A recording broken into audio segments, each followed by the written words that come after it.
গাছের ডালপালা ছেটে শৈল্পিক ভঙ্গিমায় সাজিয়ে তৈরি হচ্ছে রূপকথার মতো দৃশ্যপট।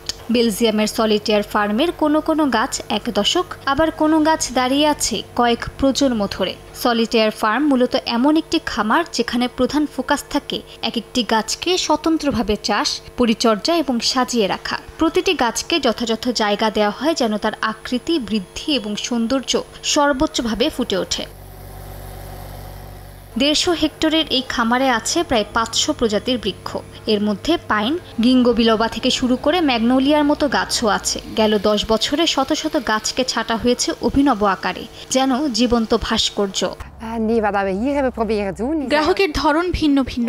প্রায় মানুষ এখানে তাদের বাগান স্থপতি নিয়ে আসে এবং এই আকৃতিগুলো থেকে অনুপ্রেরণা পায়। কখনো কখনো তারা সম্পূর্ণ পরিকল্পনা পরিবর্তন করে এবং নিজেদের জন্য একটি স্বপ্নের দুনিয়া তৈরি করতে চায়। কখনো কখনো এই বাগানগুলো দর্শনার্থীদের জন্য খোলা থাকে। এক একটি গাছ যেন অনন্য শিল্পকর্ম, আর তাই স্থপতি, সিনেমা নির্মাতা থেকে শুরু করে বৃক্ষপ্রেমীদের কাছে রয়েছে আলাদা কদর।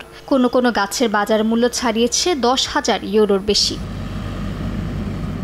সলিটেয়ার ফার্মের যত্ন আর দীর্ঘমেয়াদী পরিচর্যায় থাকা এসব গাছ যেন বদলে দিয়েছে প্রকৃতির আলোকচিত্র প্রদর্শনী। ঋতু পরিবর্তনের সঙ্গে সঙ্গে গাছগুলোর রং, আকার আর ভঙ্গিমায়ও আসে ভিন্নতা, যা দর্শকদের সামনে হাজির করে নতুন নতুন চমক।